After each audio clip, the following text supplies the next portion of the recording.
할렐루야. 네. 네, 약간 자화자찬 같은 느낌이 들기도 하지만, 저는 소개해 주신 대로 주나임 교회를 섬기고 있는 류진용 목사입니다. 주나임이라는 뜻은 주님의 나라 임하소서, Thy Kingdom Come, 컨미션의 교회 버전입니다. 자, 20년 전에 이장선 교사님 통해서 선교의 또 비전을 부르심을 받고 선교사로 나가야 되나 또 목회를 해야 되나 이 고민 속에서 본래는 선교로 나가기로 이제 작정을 하고 이제 그렇게 기도 중이었는데 하나님께서 선교사를 보내고 훈련하고 보내는 교회 개척에 대한 비전을 주셔서 13년 전에 주나임 교회를 개척하고 섬기게 되었습니다. 그래서 제가 은혜 받고 배운 것이 선교밖에 없어서 우리 교회는요 그냥 선교하는 교회입니다. 지금 이스탄불에 2 가정 나가 있고 요르단에 1 가정 나가 있고 또 이스탄불에 청년 단기 선교사 2명 이렇게 나가 있고 작은 교회이지만 선교를 좀 이렇게 잘 감당해 보려고 몸부림치고 있는 교회입니다.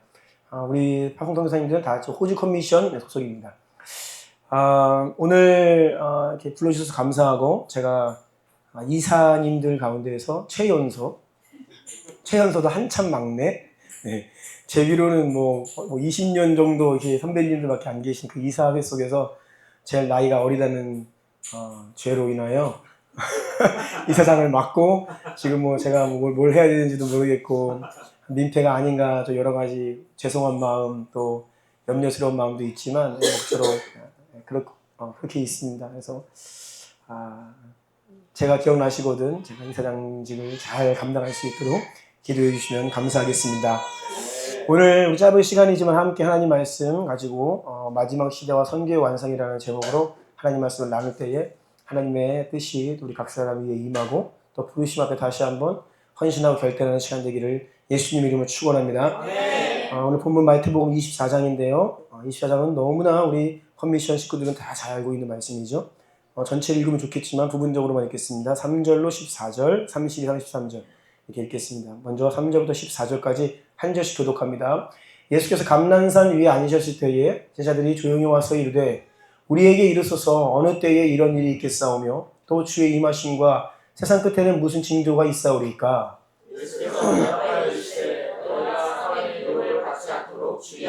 많은 사람이 내 이름으로 와서 이르되 나는 그리스도라 하여 많은 사람을 미혹하리라.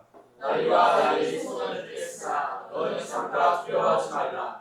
이런 일이 있어야 돼 아직 끝은 아니니라. 민족이 민족을 나라가 나라를 대적하여 일어나겠고 곳곳에 기근과 지진이 있으리니 이 모든 것은 재난의 시작이라. 그때 사람들이 너희를 환난에 넘겨주겠으며 너희를 죽이리니 너희가 내 이름 때문에 모든 민족에게 미움을 받으리라. 그때 많은 사람이 시룩하게 되어 서로 잡아주고 서로 미워하겠으며 거짓 선지자가 많이 일어나 많은 사람을 미혹하겠으며 불법의 상황으로 많은 사람의 사랑이 식어지리라. 그러나 끝까지 견디는 자는 구원을 얻으리라. 이 천국 복음이 모든 민족에게 증언되기 위하여 온 세상에 전파되리니 그제야 끝이 오리라. 아멘. 32, 33절을 함께 읽겠습니다. 시작. 무화과 나무의 비유를 배우라. 그 가지가 연하여 지고 잎사귀를 내면 여름이 가까운 줄을 아나니 이와 같이 너희도 이 모든 일을 보거든 인자가 가까이 곧 문 앞에 이른 줄 알라. 아멘. 아멘. 할렐루야. 네. 오늘 한 3, 40분 정도 저에게 주어진 시간인데요. 주님이 주셔서 이 시간 안에 말씀을 잘 전할 수 있기를 기도하는 마음을 말씀 전하겠습니다. 제가 이제 길게 하는 은사는 있는데요. 짧게 하는 은사가 없습니다. 그래서 길게 하라 그러면 자신이 있는데 짧게 하라 그러면 자신이 없어요. 1번 띄워주시겠어요? 1번. 1번 같이 읽어볼까요? 시작. 지금은 마지막 때입니다. 네.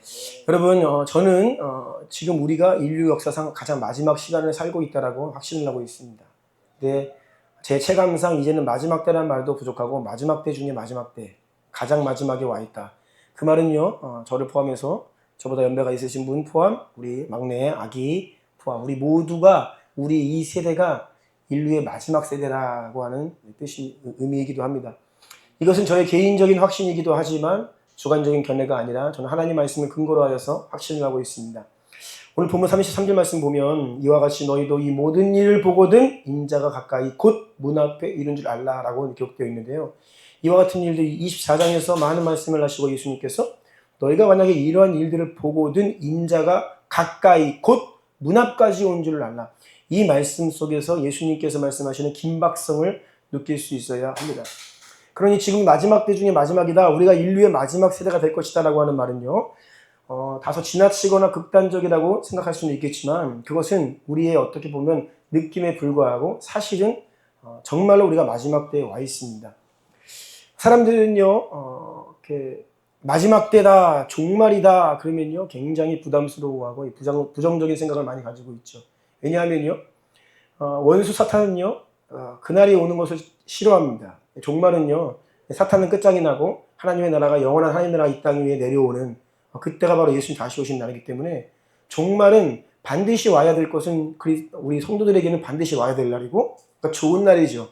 어떻게 보면 그날을 우리가 기대하고 마라나타 어서 오세요 사모해야 될 날인데 이 종말이라고 하는 심판의 날이라고 하는 이 단어 안에 우리가 나도 모르게 원수가 심어놓은 부정적인 이미지들이 많이 있어요. 두려움들, 그때는 어려움이 있고 그러니까 오지 않으면 좋겠고 아니면 또 오기는 와야 되는데 사모가 되지는 않고 그런데 원수는 그날이 오는 걸 너무 싫어하죠. 절대 오면 안 되는 겁니다. 그래서 사람들 마음 가운데 이 종말에 대한 이 부정적인 이미지들을 씌워놓은 것 같아요. 그래서 우리가 종말이다 마지막 때다라고 했을 때 조금 마음이 부담스럽고 느낌적으로 또는 감정적으로 동의가 되지 않아도 그것은 중요하지 않고요. 하나님께서 뭐라고 말씀하셨는지 그리고 정말 우리가 그 말씀의 근거에서 어디까지 와 있는지가 참 중요하죠. 사사시대를 보면 사람들이 각기 자기의 옳은 대로 행했던 시대가 사사시대죠. 저는 이 마지막 때가 마치 그러한 시대라고 생각합니다. 사람들이 자기 느낌이 굉장히 중요해요. 느낌이. 제가 이제 청년들이랑도 이렇게 얘기를 하다 보면 자꾸 느낌이 중요한 거야. 저 사람이 날 무시했다는 거예요. 그래서 그 사람은 널 무시하지 않았어. 아무리 얘기해도 내가 무시받았다고 느꼈다는 거예요. 느낌은 알겠는데 무시하지 않았어. 얘기해도 내가 그렇게 느꼈다고요. 이게 대화가 잘 안 될 때가 있어요. 우리가 각자의 생각과 느낌이 존중받아야 되는 것은 맞지만 그것이 맞는 것은 아니죠. 그런데 지나치게 오늘날에는요, 이 사람들의 인권 여러 가지 일들로 인하여서 개인의 어떤 생각과 느낌을 존중해야 된다는 것이 지나치게 이렇게 과장되다 보니까 사람들의 어떤 그런 이 시대 풍조가 하나님을 대적하는 때까지 왔죠. 사람이 남자는 남자이고 여자는 여자인데 여기서도 남자 손 들어보세요. 그럼 손 들고 자매님들 손 들어보세요. 명확하죠. 세상에서 내가 성 정체성이 모호하다 어떤 생각, 느낌 이런 것들이 있을 때 그걸 존중받아야 된다. 이렇게 나오는 거예요. 그러면서 이제 그것들을 뭐 그냥 이해하고 용납해주자를 넘어서서 그걸 합법화시켜야 된다. 이게 자녀금지법 이런 수순들이거든요.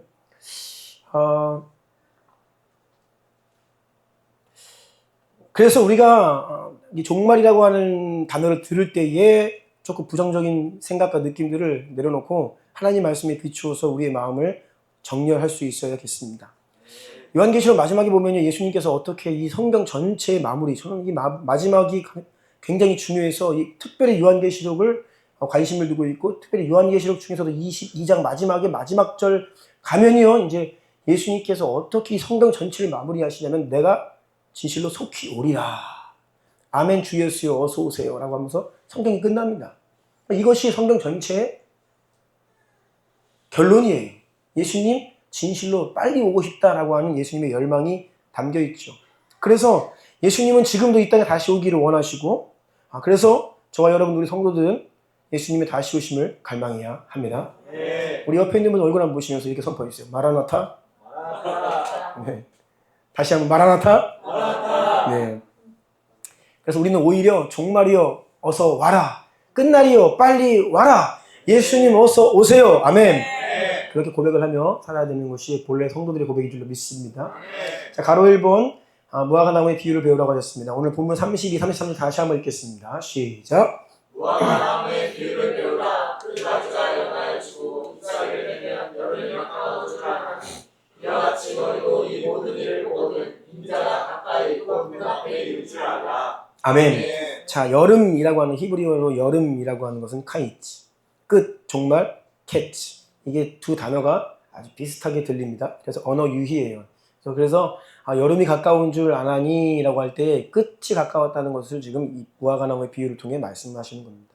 그래서 잎사귀를 보면 대략 지금이 어느 계절인지가 분별이 되는 것처럼 지금 24장에 기록되어 있는 이런 일들을 보거든 마지막 때가 가까이 온 것을 너희는 깨달아야 된다라고 이야기를 합니다. 이 세상도 종말이라고 이야기하는 것 같아요. 예수님 믿지 않은 사람들도 뭐 기후재앙, 환경재앙, 더 이상 지구가 사람이 살기가 어려운 그런 환경이 되고 있다라고 생각을 하죠. 그래서 지금 뭐 일론 머스크에게 돈 제일 많은 기업들이 뭘 합니까? 계속 우주선을 보내는 화성에 100만 명이 자급자족하며 살 수 있는 프로젝트를 진행 중이에요. 그게 뭐냐면 지구 더 이상 살기가 어렵다라고 그냥 이 사람들이 판단을 하고 있습니다.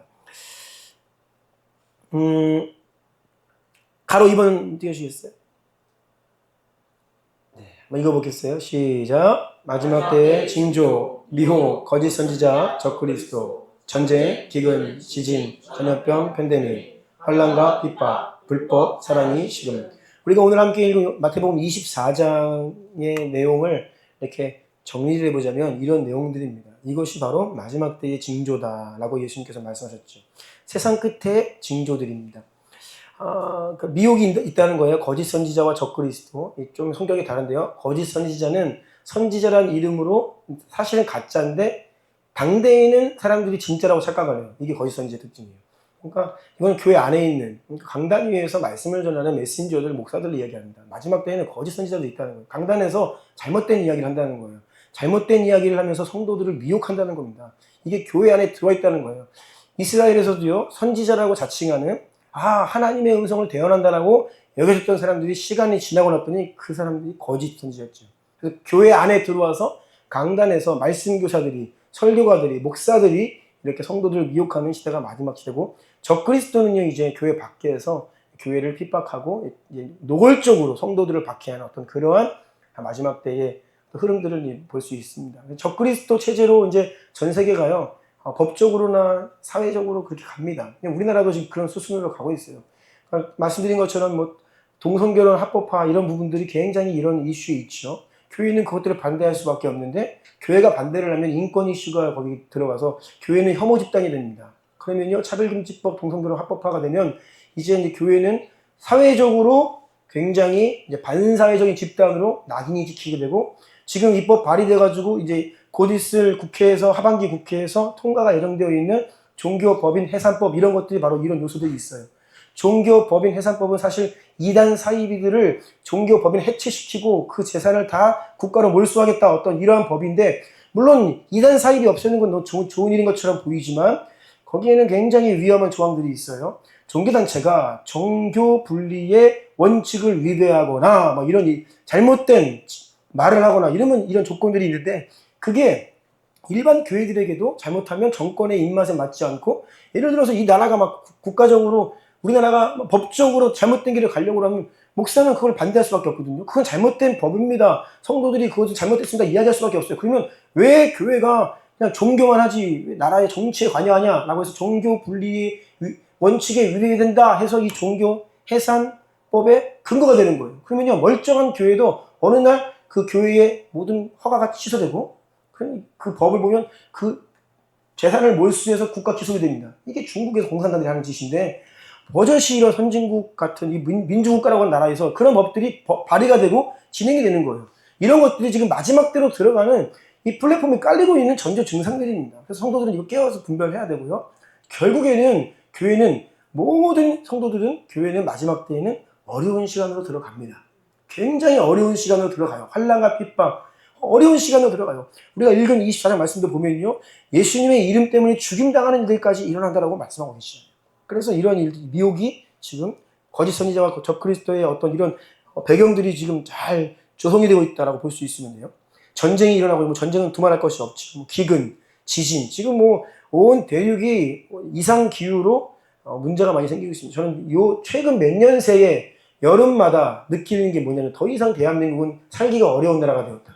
이게 살 수가 없어요. 너무 더워서. 밤마다 밤 9시, 10시에 집에 들어가서 집이 뜨거워요. 침대가 뜨끈뜨끈거려요. 하루 종일 이게 익어가지고 야 이거 사람이 살 수가 없는 날씨가 되어가고 있습니다. 그래서 그때마다 저는 무슨 고백을 하냐면 주님 빨리 오셔야 됩니다. 그리고 지금 정말로 그럴 때가 되었어요.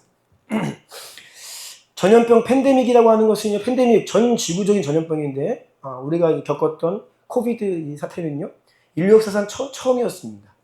다 국지적인, 대륙적인 어떤 한 지역에 국한된 전염병이었지만 이 팬데믹은, 코로나 팬데믹은요, 한 질병으로 인해서 전 세계가 완전 마비가 되었던, 그러니까 이 팬데믹이라는 말 자체가 말세의 징조입니다. 그것들을 보고 우리가 깨어날 수 있어야 되고요. 환란과 핍박, 지금도 많은 순교자들이 나오고 있는 시대이고요. 우리 컨미션도 벌써 많은 순교자가 나왔지요. 두 분의 장기 선교사님과 단기 선교사 한 분이 감비아에서 또 이렇게 했고, 그래서 우리가 어떻게 보면 작은 단체라 할 수 있지만 여기서도 복음을 전하다가 순교자들을 배출하고, 또 제가 아는 선교사님이 그 단체도 보니까 그 단체는 자기들의 그 동산이 있더라고요. 지금까지 복음 전하다가 돌아가신 분들, 순교하신 분, 어린 아기 비석부터 해가지고 정말 수많은 분들의 이렇게 묘비가 있더라고요. 그래서 야, 그렇구나. 지금도 복음 들고 선교지 가서 많은 분들이 주님께 목숨을 올려드리고 있구나라는 것을 보게 되었습니다. 불법은 뭐 말씀드린 것처럼 마지막 시대는요, 굉장히 제가 이제 정의하는 것 중에 하나는 합법의 불법화, 불법의 합법화입니다. 그러니까 뭐냐면, 합법의 불법화가 뭐냐면 전도와 선교는 마땅히 해야 될 일이지만 이것이 불법화돼요. 우리나라도 지금 계속 그게 갑니다. 개종전도 금지 이런 게 있어요. 인권 때문에 사람들에게 가서 복음을 전하고 예수 믿으라고 하고 막 우리가 지금 우리 주나님교회도요, 복음을 열심히 전하는데 몇 번 경찰 출동했습니다. 왜냐하면 신고가 들어갑니다. 그러면 신고가 들어가면 경찰 와서 하는 말이 뭐냐면 미성년자들 건드리지 말라는 거예요. 애들이 나한테 판단 능력이 없는데 왜 걔들에게 그걸 주입하냐, 이제 이게 맥락이에요. 그리고 복음 전할 때 천국과 지옥 이런 얘기 하지 말아라. 그거는 사람에게 겁을 주는 거라는 거예요. 지옥 얘기하면. 그래서 겁을 줘가지고 공포심을 조장해가지고 하는 이런 것들이 벌써 이 시대의 흐름이라는 거예요. 그래서 전도와 선교를 불법화하는 일들이 일어나고, 그런데 오히려 하나님 앞에서는 하나님이 죄라고 규정한 어떤 이런 대표적인 예가 동성결혼 같은 것들, 하나님 앞에서는 불법이에요. 근데 그것을 합법화시키는, 그러니까 오히려 하나님 앞에서 마땅히 해야 될 명령을 불법화시키고 하나님 앞에서 너무나 큰 죄악을 합법화시키는, 이것이 마지막 때예요. 그러니까 불법이 성한 거예요. 불법을 이전에는 부끄러운 줄 알고 사람들이 조용조용히 숨어서 했어요. 근데 지금은 대낮에 대놓고 하는 시대가 마지막 시대라는 것이죠. 마치 소돔과 고모라 시대와 같이. 그리고 사람들의 사랑이 식어간다. 이것이 지금 우리가 바로 마지막 중에 마지막 시간으로 들어가고 있다는 강력한 여러 가지 증거들입니다. 자, 2번 보겠습니다.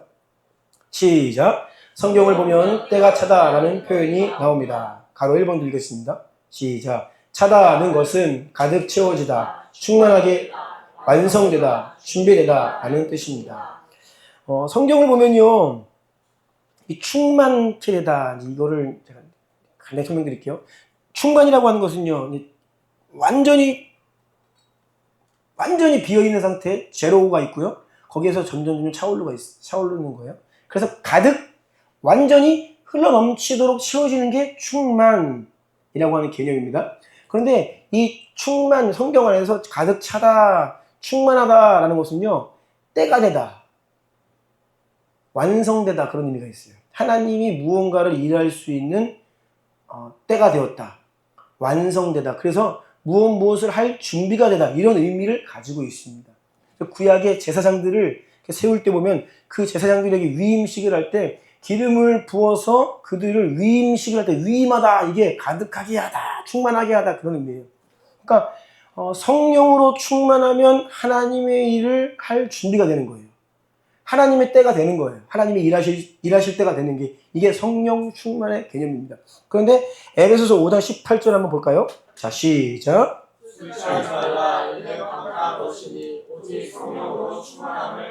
아멘. 술로 대표되어 있는 세상이에요. 세상으로 충만할 수 있고, 우리가 술로 충만할 수 있고, 성령으로 충만할 수 있습니다. 다시요, 성령 충만하면 우리가 하나님의 일을 할 준비가 되는 거예요. 하나님의 때가 되는 거예요. 우리가 천국의 길로 갈 준비가 되어 있는 겁니다. 근데 반대로 세상으로 술로 충만하게 되면, 여러분, 술로 충만하면 어떻게 돼요? 죄 지을 준비가 되어 있는 거예요, 이제. 그때부터는 죄 짓는 거예요. 그래서 우리나라에, 우리 주나님교회가요, 이 먹자골목 한복판에 있습니다. 그래서 우리 교회 주변에는요, 낮에는 좀 상대적으로 조용해요. 근데 밤 7시가 지나면 이제 그때부터 시끌시끌해지면서 1차가 시작되고, 밤 9시가 되면 이제 2차가 시작되고, 제가 새벽 기도할 때 3차, 4차, 5차 끝난 분들이 이제 거리로 나와요. 지난 토요일도 우리 교회 1층에 오늘 자매님이 대자로 뻗었잖아요. 아침 9시인데 밤새 술 드시고 뻗으신 거예요. 그냥 완전 뻗으셨어요. 엄청 충만하셔. 그래서 움직이지를 못해. 아예 그냥 주무시더라고요. 그래서 경찰이 오고 막 그랬어요. 그런데 이게 술 먹는 사람들 보면요. 저희가 이제 목요일마다 전도를 하고 뭐 여러 가지 이제 컨셉의 전도를 하는데 그 중에 하나가 담배 꽁초를 청소를 합니다. 사람들이 술만 먹으면 그렇게 쓰레기를 버려요. 가르침을 뱉고. 근데 그게 우리나라가 선진국이기 때문에 대낮에 사람들이 이렇게 담배를 막 아무데나 버리지 않거든요. 침을 막 태태 아무데나 안 뱉어요. 근데 이상하게 해가지고 술만 취하면 그냥 막 버려요. 그러니까 막 바닥에 가래침과 이 담배꽁초가요 난립니다. 저희가 거기서 한번 쫙 그 거리를 왔다 갔다 한 두세 번 해야 됩니다. 그래도 또 뒤돌아서면 더러워지고 있어요. 술 취하면요 사람들이요 죄집니다. 그래서 음란해지고 더러운 일을 하고 막 그렇게 양심이 무디어지고 본성이 나오죠. 숨은 곳이 막 나오고. 법정에 올라가면요 뭐라 그래요? 제가 술 취해서 그랬습니다. 이게 무슨 말이에요? 근데 그걸 또 술 취해서 그랬다, 술 때문에 그랬다 그러면 조금 감형해줘. 술을 먹는다는 것 자체가 사람이 나의 컨트롤을 벗어나서 결국은 이 육신의 본성대로 행할 수 있는 준비가 되어 있다라고 보면 되는 거예요. 그래서 이것이 가득 차다라고 하는 의미예요. 성경의 약속과 예언들은요 보면요 이 결국은 하나님의 때가 딱 되면요 그 약속이 이루어지고요. 하나님도요 때가 되면요 카이로스의 때가 딱 오면요 하나님 역사하시는데 자 오늘은 좀 마지막 때에 대해서 보려고 해요. 3번입니다. 마지막 때란 가로 1번입니다. 마지막 때 도대체 마지막 때가 어떤 때를 마지막 때라고 하는가 성경에서 좀 찾아보는 거예요. 가로 1번입니다. 시작. 이방인의 때가 차는 때입니다. 누가복음 21장 24절 읽겠습니다. 시작. 그들이 칼날에 죽임을 당하며 모든 이방에 사로잡혀가지고 예루살렘을 이방인의 때가 차기까지 이방인들에게 밟히리라. 예루살렘이 이제 이방인들에게 짓밟힌다. 언제까지? 이방인의 때가 차기까지. 그래서 AD 70년에 로마 디도 장군에 의해서 예루살렘이 완전히 멸망을 합니다. 이때 디도 장군이 이끄는 이 로마 군대가 예루살렘을 포위하는데 3년을 버텨요. 예루살렘이. 그 입지가 주변에 골짜기로 되어 있고 큰 성벽들이 세워져 있어서 참 함락하기가 힘든 성입니다. 그래서 버텨요. 3년을. 그러니까 이제 이 로마 군인들이 약이 바짝 오르죠. 화가 난 거죠. 그래서 결국에는 이 성을 함락시킨 이후에 어떻게 하냐면 대학살이 일어납니다. 싹 다 죽입니다. 그래서 막 어린 아이야. 할 것이 너무나 대학살이 일어났고 특별히 이 예루살렘 그 성전은 돌 위에 돌 하나 남지 않고 다 무너지죠. 왜냐하면 이 돌과 돌 사이를 금을 발라놨거든요. 그래서 이 금 채취하려고 다 무너뜨립니다. 그래서 예언이 성취가 돼요. 완전히 쑥대밭이 되고 그래서 이제 이방인들이 예루살렘을 점령을 하는데 언제까지? 이방인의 때가 차기까지 이방인들에게 짓밟힌다. 이방인들이 이 땅의 주인이 될 것이다. 이런 의미예요. 그러면 이 이방인의 때가 차기까지라고 했습니다. 그런데 어떤 일이 벌어졌죠? 1948년에 이스라엘이 다시 회복되었고 1967년에 6.1 전쟁을 통해서 예루살렘의 통치권이 이스라엘에게 넘어왔습니다. 그러니까 이스라엘의 다시 건국과 이 예루살렘의 회복은 굉장히 종말론적인 사건입니다. 왜냐하면 이방인의 때가 차기까지 라고 말씀하신 그 때가 찼다는 거예요. 자, 가로 2번입니다. 마지막 때란 시작. 이방인의 충만한 수가 차는 때입니다. 로마서 11장 25절입니다. 시작. 형제들아 너희가 스스로 지혜 있다 하면서 이 신비를 너희가 모르기를 내가 원하지 아니하노니 이 신비는 이방인의 충만한 수가 들어오기까지 이스라엘의 덫은 우둔하게 된 것입니다. 아멘. 자, 로마서에서 사도 바울이 이렇게 이야기를 했어요. 이방인의 충만한 숫자가 들어와야 채워져야 그때서야 비로소 이스라엘 유대인들이 다시 주님께로 돌아오고 그게 끝날이라는 거예요. 마지막 때는. 그러니까 이방인의 충만한 숫자가 채워지는 때가 바로 마지막 때라는 것이죠. 그래서 마태복음 24장 14절 선포합시다. 시작. 이 천국 복음이 모든 민족에게 증언되기 위하여 온 세상에 전파되리니 그제야 끝이 오리라. 아멘. 여기 계신 분들 중에서 이 말씀 암송 못하시는 분 안 계시겠죠? 우리 교회도 이거 암송 못하면 신천지입니다. 네. 그래서 에미사이사 붙들고 여기까지 오기 때문에요. 그래서 이 말씀이 바로 이방인의 충만한 숫자가 채워지는 그 마지막 때를 이야기하는 거예요.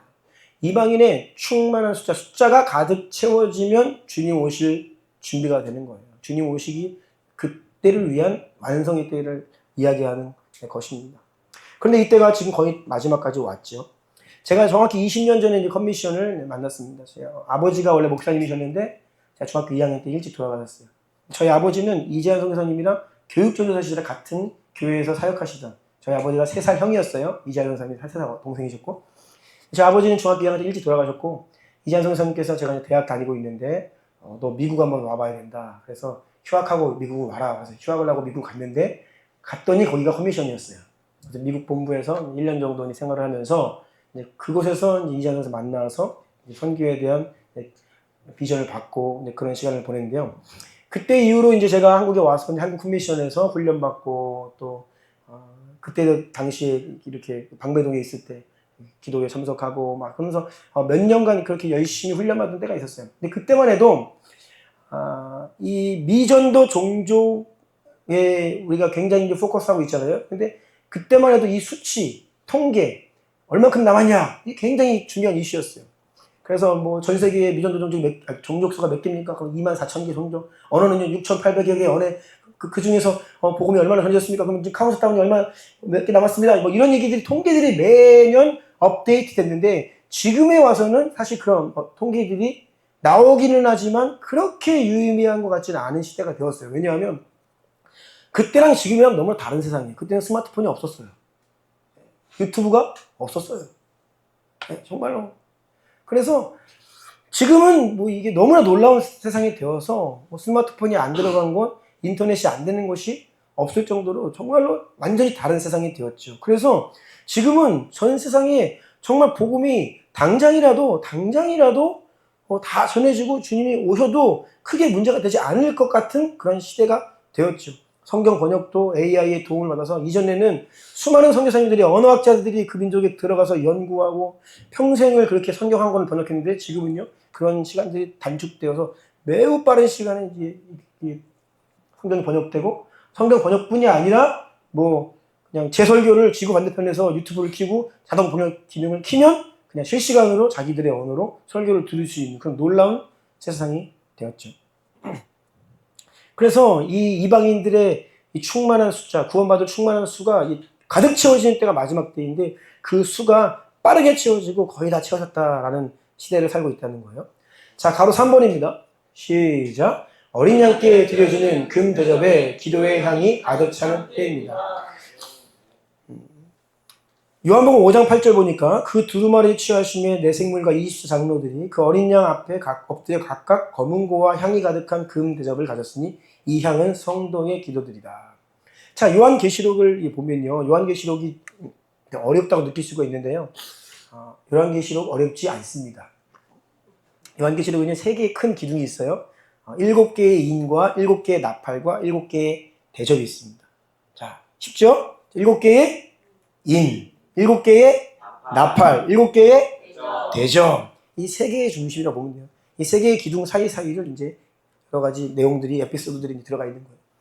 7개의 인은 마지막 때의 징조이고, 마태복음 24장의 계시록 버전이라고 보면 돼요. 7개의 인이 하나하나 떼어질 때마다 마지막 때에 이제 일어나는 일들, 징조들, 어떤 그런 현상들이 이제 나타나 있고요. 7개의 나팔은요, 간단합니다. 오늘 우리가 찬양 불렀지만, 주님 나팔 소리와 함께 재림하시거든요. 7개의 나팔은 주님 재림 임박했을 때의 주님의 재림 프로세스예요. 그러니까 7개의 나팔 딱 불려지면 예수님 오시는 겁니다. 그러니까 예수님 오시기 직전, 특별히 우리가 7년 대환란이다라고 하는 그 마지막 때 중에 마지막에 그 프로세스, 예수님 다시 오시는 프로세스가 7개 나팔이에요. 쉽죠? 그럼 7개 나팔까지 다 불리우면 예수님 오십니다. 그럼 우리는 어떻게 돼요? 부활의 몸을 입고 휴거하죠. 주님을 마중 나갑니다. 그 사이에 이제 7개의 대접이 땅에 부어지는 거예요. 이 땅의 심판의 대접이. 그리고 대접이 다 부어지면 이제 우리는 예수님과 함께 이 땅에 내려와요. 쉽죠? 어렵나요? 쉬운데. 자, 그래서 근데 이 7개의 인을 이제 7개로 인봉되어 있는 두루마리를 이걸 열어야 되는데 요한 사도가 이걸 열지 못하는 거예요. 근데 그때 어떻게 되냐? 내 생물과 20사 장로들이 어린 양께 이 어린 양의 손에 이 두루마리가 들려지고 그들이 검은고와 향이 가득한 금 대접을 어린 양께 올려드리니까 이 어린 양이 그때부터 인을 떼기 시작해, 예수님께서. 그래서 여기서 나오는 검은 거는 뭡니까? 이 검은 거는 이걸 얘기하는 거예요. 당신은 이게 검은 겁니다. 기타, 악기. 그러니까 하나님을 향한 예배라고 할 수 있고요. 향이 가득한 금 대접을 올려드리는데 그 금 대접에 향이 가득한데 성도의 기도하는 거예요. 그래서 마지막 때에 어린 양께 예배와 기도가 올려져야 돼요. 그러니까 예배와 기도에도 분량이 있습니다. 하나님 받고자 하신 채워져야 될 분량이 있어요. 예배의 분량이 차야 되고 기도의 분량이 차야 됩니다. 그것이 어린 양께 올려지면 이제 예수님께서 마지막 때 인을 떼기 시작하시는 거예요. 그래서 이 마지막 때로 이제 우리가 거의 왔는데, 그러니까 하나님께서 이때에 가장 기독교 지난 2000년 역사 가운데에서 최근 몇십 년, 길지도 않아요. 이때 엄청난 예배 운동과 기도 운동을 전 세계 교회 가운데 일으키시는 거예요. 지금처럼 예배가 이렇게 풀어지는 때가 없었습니다. 제가 어릴 때만 해도 교회에 못 들어왔습니다. 제가 너무 옛날 세대인가요? 제가 옛날에는, 제가 초등학교 때만 해도, 한 중학교 때만 해도 예배당에, 본당에 못 들어왔어요. 이게 드럼이 사탄의 악기다 막 이랬어요. 그래서 그런 논란이 많았고, 그런데 거의 90년대 들어서 이제 2000년대 넘어오면서 어마어마한 전 세계적인 뭐 힐송을부터 시작해서 경배와 찬양 운동, 그래서 우리나라에도 오늘의 교회와 하스다반 성산을 통해서 이 예배가 풀어지면서 교회마다 원래는 그냥 예배 시간에 찬송가 한 곡 부르고 뭐 그 정도의 예배였는데, 이게 아니라 뭐 몇 시간 주님께 예배드리고 경배와 찬양 올려드리는 예배들이 전 세계적으로 풀어지죠. 뿐만이 아니라 이 기도 운동들이 풀어지면서 특히 우리나라의 기도원 운동, 이것도 굉장히 이 기독교 역사에서 핵심적인 사건입니다. 이렇게 한 민족이 우리 민족의 전국 교회가 새벽마다 부르짖어 기도하고 산마다 올라가서 산기도하고 기도원 세고 이런 역사가 없어요. 그러니까 이것이 마지막 때 하나님께서 이 검은 고와 기도를 받기 위한 일으키시는 마지막 때 현상들인 거예요. 그러니까 지금도 제가 알기로는 전 세계 대부분의 선교지 안에 기도의 집이 없는 곳이 없을 만큼 지금은 다 기도의 집이 곳곳에 세워져서 24시간 파수하고 기도의 사명을 붙들고 중보자들이 일어나고 있죠. 이 모든 것들이 결국 마지막 때에 주님께서 그 때를 하나님의 때가 차기 위해 준비되고 있는 현상들이라는 거예요. 자, 가로 4번입니다. 시작. 순교자의 수가 차는 때입니다. 11절만 띄워주시겠어요? 6장 11절. 네, 시작. 각각 그들에게 흰 두루마기를 주며 이르시되 아직 잠시 동안 쉬되 그들의 동무 종들과 형제들도 자기처럼 죽임을 당하여 그 수가 차기까지 하라 하시더라.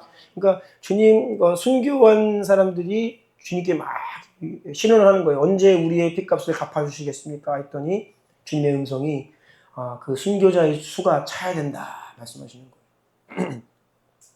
순교자의 수가 차야 된다. 지난 2000년 기독교 역사상 지금이 가장 많은 순교자가 나오는 시대라는 것을 알고 계십니까?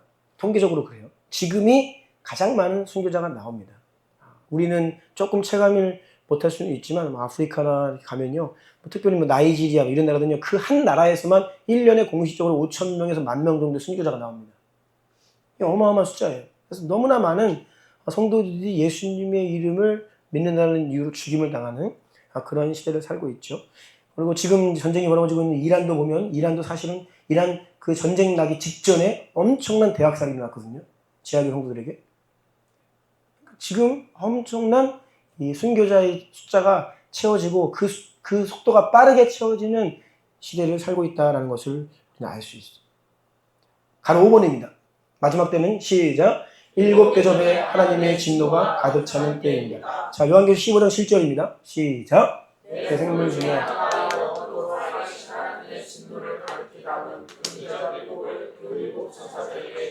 자, 그래서 7개의 인, 7개의 나팔, 7개의 대접이라고 했습니다. 마지막에 부어지는 7개의 대접은 다른 게 아니에요. 하나님의 진노의 대접이에요. 그러니까 하나님의 지금 천상에 7개의 대접이 있습니다. 거기에 하나님의 진노가 차고 있어요. 7개가 가득 딱 채워지면 그때부터 심판이 시작됩니다. 하나씩 부어지는 거예요. 이게 마지막 때입니다. 그러니까 마지막 때는 죄가 꽉꽉 찬 거예요. 그러니까 노아의 홍수도 보면요, 어떤 표현이 나오면 이 온 세상에 포악함이 가득했다 이렇게 나와요. 그러니까 여러분 가득 준비된 거예요. 완성된 거예요. 심판 받아야 되는 거예요. 그러니까 하나님은 인내하시는 분이지만 하나님은 영원히 인내하지 않으십니다. 하나님은 우리에게 참기로 작정하신 분량이 있어요. 내가 이만큼 참겠다라고 하신 분량이 있습니다. 그것이 7 대접이에요. 그 작정하신 대접에 죄가 사람들이 막 하나님을 모욕하고 죄 짓고 육신의 본성대로 살고 막 온갖 죄를 막 집니다. 그러면서 이 진노의 대접이 차는데 이게 가득 차면 이제 마지막 심판의 대접이 부어지기 시작하는 거죠. 국가의 운명도 마찬가지예요. 하나님이 한 국가를 향하여서 내가 참기로 작정한 분량이 있어요. 그 분량이 차면 진노의 심판을 내리시는 거예요. 이스라엘이 그럼 망하는 겁니다. 그래서 어느 나라가 잘 나가다가 망하는 이유가 바로 여기에 있는 거예요. 근데 오늘날 제가 특별히 마지막 때 중에 마지막 때다라고 인식하고 있는 여러 가지 징조 중에 지금 말씀드린 뭐 선교의 완성과 이 이방인의 충만한 숫자, 그리고 순교의 수가 차고 뭐 이런 것도 다 있지만 특별히 이 마지막 진노의 대접이 차는 그러니까 세상의 죄악을 보면요 정말 마지막 때까지 왔습니다. 거의 끝까지 왔어요. 사람이 더 이상 나쁜 죄를 질 수가 없는 세상을 살고 있어요 지금. 더 나쁜 죄는 없어요 이제. 질 수 있는 모든 죄를 다 지고 있어요. 힘을 다해서. 사탄이요, 뭘 하냐면, 사탄이 그 에스겔과 이사야에서 이 루시퍼가 타락한 이 배경들을 보면요, 하나님의 자리를 탐냈거든요. 그러니까 루시퍼는요, 다른 게 아니라 하나님처럼 되고 싶어요. 이게 사탄이에요. 하나님처럼 되고 싶어요. 근데 그러다가 이제 쫓겨난 거죠. 그러니까 지금도 뭘 하냐면 하나님인 척해요. 원래 온 만물의 왕이신 예수 그리스도, 그런데 자기가 지금 왕 노릇하고 있잖아요. 공중 권세 잡고 지금 왕 노릇하는 거예요. 왜? 하나님처럼 되고 싶으니까. 그러니까 첫사람 아담과 하와를 유혹하는데 뭐라 그래요? 이거 먹으면 하나님처럼 된다. 자기가 늘 되고 싶은 게 하나님이에요. 그러니까 하나님처럼 되라. 하나님은 우리의 주인이신데 결국 우리가 죄를 짓고 뭐예요? 내가 주인인 거예요. 그러니까 하나님의 자리에 내가 대신 앉은. 예수 그리스도 모르는 사람들은요 다 사탄의 종으로 사는 거예요. 하나님처럼 행세하면서 내가 주인인 것처럼 하나님이 없다라고 이야기하면서 사는 것이죠. 그런데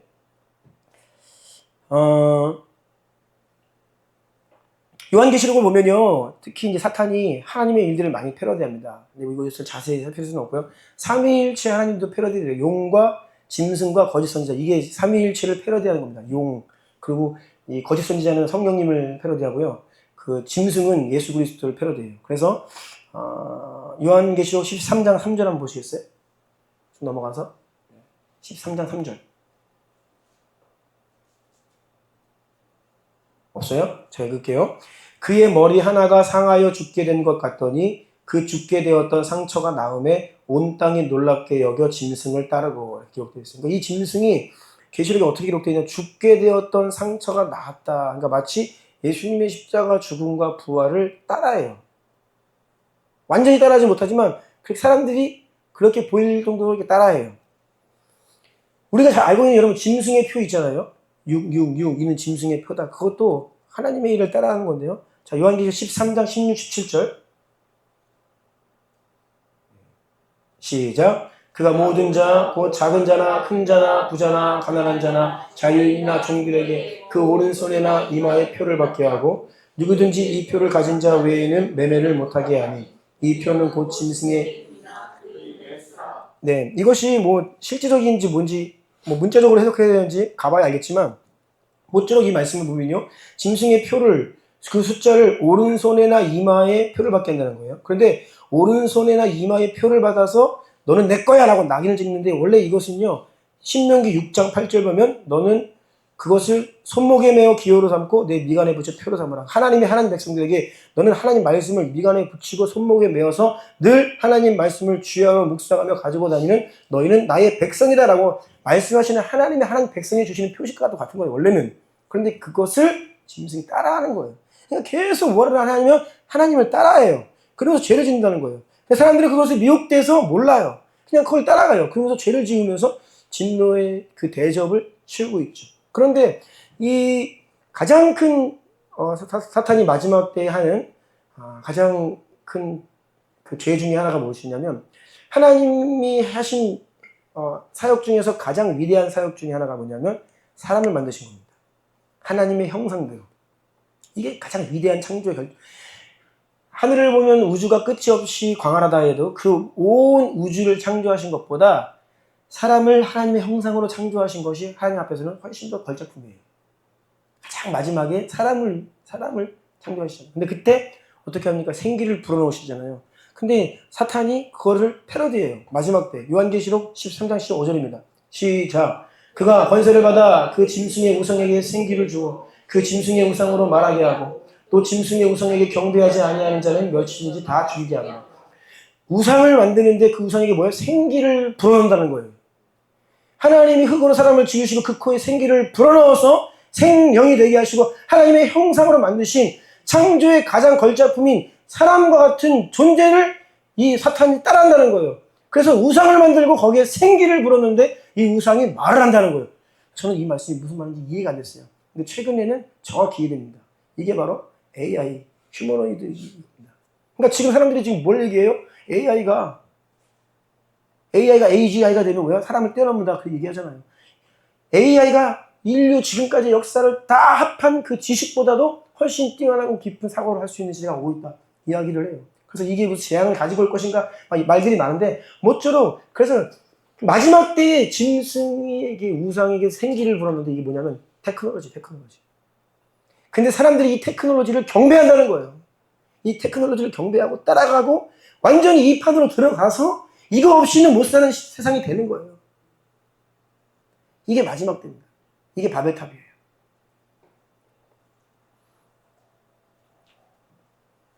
하나님께서 인류의 언어의 장벽을 주셨죠. 왜냐하면 하나님을 대적하여서 높아지니까 자꾸 한 마음과 한 뜻이 되니까 언어를 여러 가지 나누셔가지고 흩으셨어요.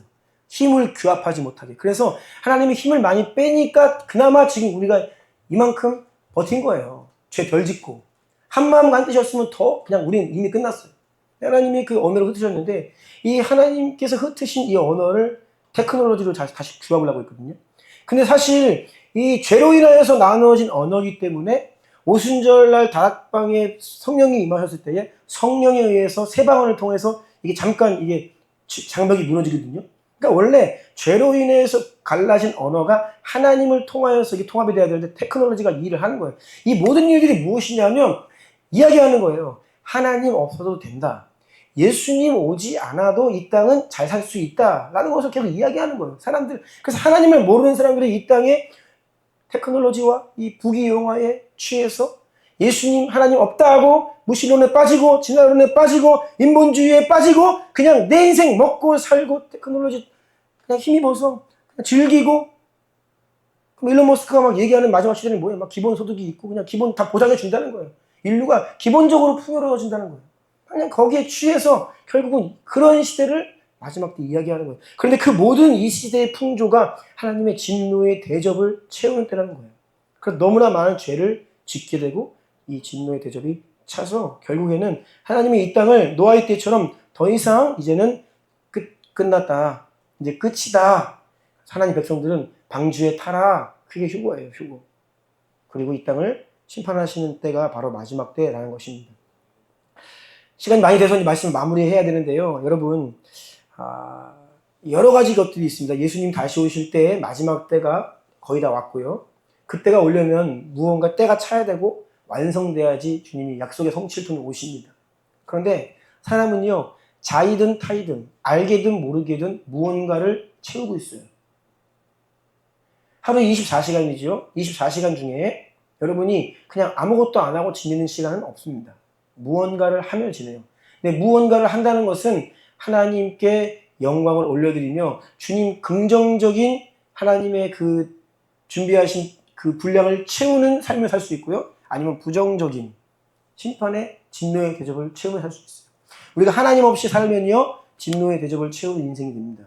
근데 하나님 안에서 예배하고 기도하고 또 선교의 완성을 위해 우리가 계속해서 헌신을 나아가면요. 결국에는 이방인의 충만한 숫자가 차는 것. 오늘 모인 이유도 그거 아닙니까? 기도하면 우리가 기도를 통해 이방인의 충만한 숫자를 채우는 이 자리에 모인 거거든요. 그래서 하나님께 주님을 기억하고 헌신하는 그 시간을 통하여서 하나님의 이 그때가 차고 있고요. 또 하나님을 모르는 인생들은 삶 속에서 내가 왕이 되어서 내가 하나님 없다 하면서 내가 주인 되어서 나 육신의 본성대로 살아가면서 진노의 대접을 치르면서 사는 거예요.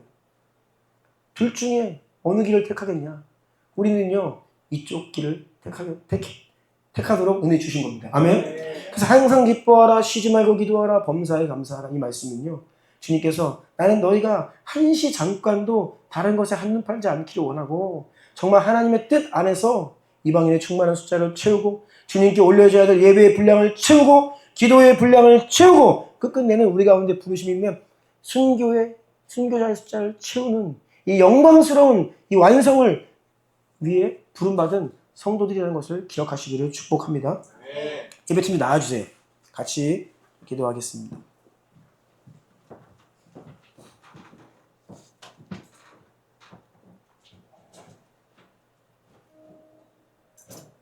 그래서 우리는요 무언가를 준비하며 살아요. 준비하며 삽니다. 성령 충만, 하나님께 갈 준비하는 겁니다. 성령 충만하면 사랑과 희락과 화평과 오래 참음과 자비, 양성, 충성, 온유, 절제. 이 성령의 열매들은요 천국에 있어요. 그러니까 천국에 있으니까 이 땅에서 성령 충만하여서 천국 갈 준비하며 사는 겁니다. 예배드리고 기도하고. 근데 우리가 육신으로 가득하면요 시기, 질투, 원망, 불평 이건 어디에 있어요? 지옥에 있어요. 그거는 뭐예요? 지옥 갈 준비하는 거예요. 지옥 갈 예행 연습하는 거라고요. 주님은 우리를 하나님의 백성들로 부르셨고 우리에게 성령 부어주셨고 그냥 우리가 적당히 그냥 구원받은 사람으로 사는 것이 아니라 우리 모두를 성령 충만한 하나님의 사람을 되기를 원하시고 우리가 항상 기뻐하며 쉬지 않고 기도하며 범사에 감사하며 주님 바라보며 계속 주님 주의 이름 부르고 기도하고 예배하고 어디를 가든 예수의 이름 증거하고 열방의 주님께 돌아오는 것을 위해 헌신하고 시간을 드리고 재정을 드리고 나의 열정을 드리고 그런 자리로 우리를 부르셨다는 것이죠. 그래서 이게 바로 십자가를 지고 자기를 부인하고 예수를 따르는 길이에요. 예수님은 잠깐도 하나님 아버지를 생각하지 않은 적이 없으시거든요. 계속 부르신 사명, 그 십자가의 길을 향하여서 계속 가신 것처럼 우리 모두를 선교 완성을 위해 가는 자로 보내는 자로 가는 선교사로 무릎 선교사로 부르셨는데 우리가 성령 충만하여서 이 마지막 때에 세상은 하나님을 모르고 진노의 대접을 채우며 마지막 때를 향해 달려가고 있지만 우리는 우리의 부르심의 사명을 따라 이방인의 충만한 숫자를 채우고 주님 다시 오시는 그 길을 예배하는 자들로 부르신 줄로 믿습니다. 성령 충만의 은혜를 구하며 주님께 두 손을 들고 기도하기를 원하고 찬송하기를 원하고 이 부르신 사명을 따라 계속 기도하기를 원하고 재정을 드리고 시간을 드리고 주님 손에 붙들려서 주님께 쓰임받는 성령 충만한 무릇 선교사님들 되시기를 예수님의 이름으로 축원합니다. 오늘 말씀을 드리며 주님 주신 감동과 또 그런 마음들을 주님께 또 기도하며 또 회개할 것들이 있다면 회개하시고 결단할 것들이 있다면 결단하시고 나와 우리의 가정과 우리의 교회와 우리의 커미션이 이 부르심의 사명을 끝까지 감당할 수 있도록 성령 충만의 은혜를 베풀어 주시옵소서. 우리가 이렇게 주의 이름 세 번 부르고 기도합니다.